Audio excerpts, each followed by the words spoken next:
അപ്പം ഇവിടെ ഇരിക്കുന്ന ഈ സമയം കൊണ്ട് കുറച്ച് കാര്യം അങ്ങ് പറയാൻ തോന്നി. എന്തായാലും ഇന്നലെ ലൈവ് ഇട്ടായിരുന്നു, അതെന്തായാലും നീ കണ്ടു കാണുമെന്നുള്ളത് എനിക്കറിയാം. നീ അല്ലെങ്കിൽ നിൻ്റെ കൂട്ടാളികൾ കണ്ടാലും കണ്ടില്ലല്ലോ എനിക്കൊരു ചുക്കുമില്ല. പിന്നെ നിൻ്റെ ആ കണാപ്പ് വണ്ടി, ആ പപ്പടം വണ്ടിയും എൻ്റെ വണ്ടിയും കൂടെ കമ്പയർ ചെയ്ത് നോക്കിക്കഴിഞ്ഞാൽ എന്തോത്തിനോ കൊള്ളാം നിൻ്റെ വണ്ടി. നിനക്ക് നിൻ്റെ വണ്ടിയിൽ ക്യാമറ ഫിക്സ് ചെയ്യണമെന്നുണ്ടെങ്കിൽ ആക്സസറീസായിട്ട് ചെയ്യണം. എൻ്റെ കാരണം അതിൻ്റെ ആവശ്യമൊന്നുമില്ല. ഫുൾ എല്ലാം 360 ആണ് നമ്മുടേത്. അപ്പം ഇനി കൂടുതലും നീ നോക്കുന്ന എങ്ങനെയാലും ഏതെങ്കിലും ഒരു ആക്സിഡൻ്റ് ഉണ്ടാക്കി എന്നെ കൊല്ലുക, അല്ലെങ്കിൽ അങ്ങനെ കൊല്ലുക, ഇങ്ങനെ കൊല്ലുക, അങ്ങനെയൊക്കെ ആയിരിക്കുമല്ലോ നീ പ്ലാൻ ചെയ്തു. ഒരു കുഴപ്പവും ഇല്ല, ഒരു പേടിയും ഇല്ല. കാരണം എന്ത് സംഭവിക്കണം, എന്ത് സംഭവിക്കേണ്ട, അതും എൻ്റെ ജീവിതത്തിൽ എന്ത് സംഭവിക്കണം സംഭവിക്കേണ്ടെന്ന് തീരുമാനിക്കുന്നത് ഞാനോ നീയോ അല്ല, എൻ്റെ ഭഗവാന്. നീ പറയുന്ന നിൻ്റെ കണ്ണൻ, ഞങ്ങളുടെ ആറന്മുള അപ്പൻ, എൻ്റെ മഹാദേവൻ, ഇവരൊക്കെ തീരുമാനിക്കുന്നത്. അല്ല, നീ തീരുമാനിച്ചാലൊന്നും അങ്ങനെ പോകാൻ പറ്റത്തില്ല, ആരെയും കൊണ്ടുപോകത്തുമില്ല. പിന്നെ എൻ്റെ പിള്ളേർക്ക് എന്ത് ഫുഡ് കൊടുക്കണമെന്ന് ഞാനാണ് തീരുമാനിക്കുന്നത്. അതിൻ്റെ നിൻ്റെ ശുപാർശയൊന്നും എനിക്ക് ആവശ്യമില്ല. നീ കണ്ണിൽ കണ്ട കടച്ചാടി സാധനങ്ങളെല്ലാം പിള്ളേർക്ക് വാങ്ങിച്ചു കൊടുത്ത് വീർപ്പിക്കുന്നുണ്ട്. അത് ഫാസ്റ്റ് ഫുഡ്. എൻ്റെ പിള്ളേർക്ക് ഞാൻ ആരോഗ്യമുള്ളതാണ് കൊടുക്കുന്നത്. അത് ജസ്റ്റ് അവൻ്റെ കൂടെ കിടക്കുമ്പം തന്നെ അറിയാം, ഇരുമ്പം കഷ്ണം എടുത്തിടുന്നത് പോലെ കാല് കൊണ്ടുവന്ന് നമ്മുടെ മേത്തിടുന്നത്. കാരണം അത്ര ആരോഗ്യമുണ്ട് എൻ്റെ കൊച്ചിന്. നിൻ്റേതൊക്കെ ഒന്ന് ഊതിയാൽ മതി, അങ്ങോട്ട് തെറിച്ചു പോകും. കാരണം ആ പുറമേ കാണുന്ന ആ വണ്ണം മാത്രമേ ഉള്ളൂ. കണ്ണി കണ്ട കേക്ക്, കണ്ണി കണ്ട KFC, ഷവർമ്മ, ഇത് അങ്ങനെ കുറേ സാധനം നീ വാങ്ങിച്ചു കൊടുക്കും. അത് അന്നേരത്തെ അവരുടെ ഇതിന് അവർ വാങ്ങിച്ച് കഴിക്കുകയും ചെയ്യും. പക്ഷേ നീ എപ്പോഴേലും ഓർത്തിട്ടുണ്ടോ നിൻ്റെ കുഞ്ഞിൻ്റെ ശരീരത്തിന് ഇത് നല്ലതാണോ എന്ന് നീ ചിന്തിച്ചിട്ടുണ്ടോ?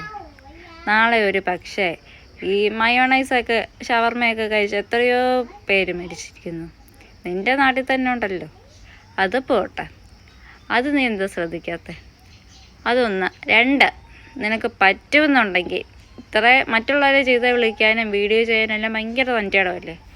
ഇങ്ങനെ ഞാൻ നിനക്കൊരു ചലഞ്ച് അങ്ങോട്ട് വെക്കുക. നിൻ്റെ നാട്ടിൽ ആ കോഴിക്കോട് തന്നെ ആ മെയിൻ റോഡിൻ്റെ സമീപത്ത് തന്നെ ഒരു ബിൽഡിങ്, ഒരു പടപണ്ടാരം ബിൽഡിങ് ജപ്തി ചെയ്ത് കിടപ്പുണ്ട്. അതിനകത്ത് ഈ പറയുന്ന ക്രിമിനൽസ് വരുന്നു, ലഹരി മാഫിയ സംഘങ്ങൾ വരുന്നു, അവരൊക്കെ വന്നിട്ട് താമസിക്കുന്നു. ഈ മാഫിയ സംഘങ്ങൾ വന്നിട്ട് അതിനകത്ത് ലഹരി ഉൽപ്പന്നങ്ങൾ അങ്ങോട്ടും ഇങ്ങോട്ടും വിൽക്കുന്നു. ഇതെല്ലാം ചെയ്യുന്നുണ്ട്. ഇവർക്കെതിരെ നിനക്ക് എന്ത് ആക്ഷൻ എടുക്കാനാണ് പറ്റിയത്? അല്ലെ നിനക്ക് ഈ നാടിന് വേണ്ടിയിട്ട്, നിൻ്റെ നാടിന് വേണ്ടിയിട്ട് നീ എന്ത് കാര്യമാണ് ചെയ്തു കൊടുത്തിട്ടുള്ളത്?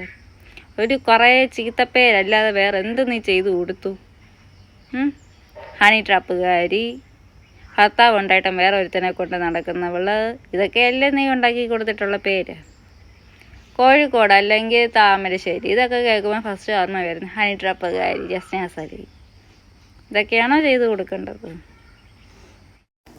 അതുപോലെ തന്നെ ഈ തോന്നുമ്പം ക്രേവിങ്സ് കൂടി ഓരോന്നും വാങ്ങിച്ച് കഴിക്കും. നീ ആണേലും വെളിയിൽ പോയി കഴിഞ്ഞിട്ട് എന്തെല്ലാം സാമാനങ്ങളാണ് അടിച്ച് കയറ്റുന്നത്. ആ ജ്യൂസ്, ഈ ജ്യൂസ്, മറ്റേത് മറച്ചത് എന്നും പറഞ്ഞിട്ട് അതേത് രീതിയിൽ ഉണ്ടാക്കുന്നതെന്നുള്ളത് നിനക്കറിയോ? അതിൻ്റെ കെമിക്കൽ കണ്ടൻറ്റ് എന്താണെന്ന് നിനക്കറിയോ? ഇതൊന്നും അറിയത്തില്ല. പക്ഷേ ഇതൊക്കെ എനിക്കറിയാം. കാരണം ഞാൻ അങ്ങനത്തെ ഒരു കമ്പനിയുടെ ഇടയ്ക്ക് വർക്ക് ചെയ്തിട്ടുണ്ടായിരുന്നു. അതുകൊണ്ട് എനിക്കറിയാം. ഹോസ്പിറ്റലിൽ ഞാൻ വർക്ക് ചെയ്തിട്ടുണ്ട്. അതിൻ്റെ ഇതുകൊണ്ട് എനിക്കറിയാം ഇതൊക്കെ കഴിച്ചാൽ എന്തൊക്കെ സൈഡ് എഫക്ട്സ് ഉണ്ടാവും, ഇച്ചിരിയുള്ള പിള്ളേർക്ക് എന്തൊക്കെ വാങ്ങിച്ചു കൊടുക്കണം, വാങ്ങിച്ചു കൊടുക്കണ്ട എന്നുള്ളത് അങ്ങനെയുള്ളവർക്ക് പെട്ടെന്ന് അറിയാം. വിവരവും ബോധവും ഉള്ളവർക്ക് പെട്ടെന്ന് മനസ്സിലാവും. പക്ഷെ നിന്നെപ്പോലെ വിവരവും ബോധവും പഠിപ്പും ഇല്ലാത്തവർക്ക് ഇതൊന്നും പറഞ്ഞാൽ മനസ്സിലാവത്തുമില്ല. അവന് കേക്ക് ഇഷ്ടമാണ്, അതുകൊണ്ട് അവൻ അങ്ങനെ ചെയ്തു. അവൻ്റെ ബർത്ത്ഡേക്ക് എല്ലാ വർഷവും ഞാൻ വാങ്ങിച്ചു കൊടുക്കാറുമുള്ളതാണ്. അതും അവൻ്റെ ഇഷ്ടത്തിന്, അവൻ്റെ ഡിസൈനിൽ അവൻ പറയുന്ന കേക്ക് ഞാൻ വാങ്ങിച്ചു കൊടുക്കുന്നത്. അത് നീയല്ല തീരുമാനിക്കേണ്ടത്. അത് വെച്ച് കമ്പയർ ചെയ്യാൻ പോയി നോക്കിയാൽ മോളെ, ആരോഗ്യത്തിൻ്റെ കാര്യത്തിൽ നിൻ്റെ മോനെക്കാട്ടിലും 10 മടങ്ങായിരിക്കും എൻ്റെ കൊച്ചിൻ്റെ ആരോഗ്യം. 1ാം ക്ലാസ്സിൽ പഠിക്കുന്ന ചെറുക്കനവൻ. ആ 1-ാം ക്ലാസ്സിൽ പഠിക്കുന്ന ചെറുക്കനെ 10-ാം ക്ലാസ്സിൽ പഠിക്കുന്ന അല്ലെങ്കിൽ +2-ന് പഠിക്കുന്ന ചെറുക്കനുമായിട്ട് കമ്പയർ ചെയ്ത് നോക്കിയാൽ വെറുതെ നീ നാറത്തേ ഉള്ളൂ. അതുകൊണ്ട് അതിന് നീ മുതിർന്ന് നിൽക്കണ്ട. നിനക്ക് വലിയ ഇത് കാണും, കാരണം നീ മുസ്ലിം ആയിരുന്നല്ലോ ഒരിടയ്ക്ക്.